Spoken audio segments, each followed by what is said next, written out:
Well, the framing of the Fed's plans are changing again. The market has switched bets for the Fed's June rate decision. The majority call is now for a pause at this month's meeting. The move comes after Governor Philip Jefferson, seen as something of a proxy for Chair Jay Powell, said skipping an increase would give policymakers time to assess the data. Rate hike bets slumped around 35% in the aftermath of those comments.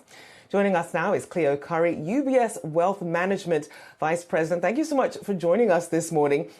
So I want to get your take here then on what are now the estimates for the Fed's action going from here. Is a pause and a wait and see perhaps the best move at this point?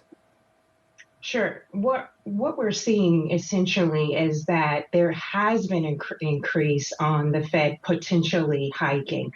Prior to last month, the markets were pricing in a near zero percentage of the Fed actually taking a stance and hiking. And those numbers have been increasing week by week. I would say at this point, the market is pricing in a near 30 to 40% chance that the Fed may hike. So at this point, I would say it is up for the Fed's decision. There is no clear direction as to what they will do. They've been hiking for much of 2022, all the way up from 0 to 5.25. So the market would like to see the Fed take a break and allow investors in the economy to allow some of what they've done to price in. But it's important to remember, investors, to remember that the target is 2%. That's the Fed's goal. We're at around 4.9 at inflation. And until we get closer to 2, the Fed will use their measures to get that inflation rate back down. So time will tell, of course, as to whether they pause or hike. But I will say there's a good debate on either side of that equation at this point. And obviously the different factors sort of playing in here, sort of still seeing some of the repercussions from some of the banking fallout. Then, of course, you have the debt ceiling crisis that also had markets in something of a holding pattern here. What do you think is going to be the next catalyst? Good question. I will say this. It has been encouraging that the House passed the debt ceiling bill over to the Senate, which I believe will ultimately pass. That's great.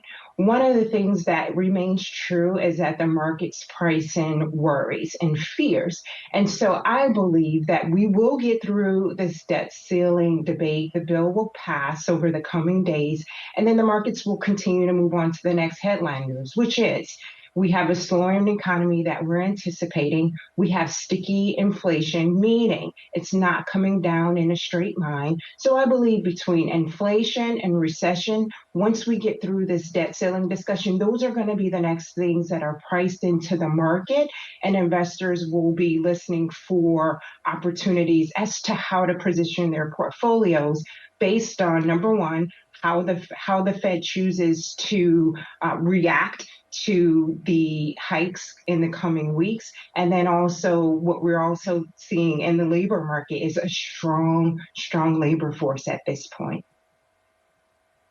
True. And then when you look at what we're seeing with the consumer, some of the guidance that we're seeing in some aspects, still some worries there over earnings season about some of the macroeconomic trends still weighing. But for the most part, if you look at how equities have been faring so far this year, it's really been doing very well. What do you think the markets are correctly pricing in? And what is your outlook in terms of sort of bracing for a recession if we're able to have a soft versus a hard landing?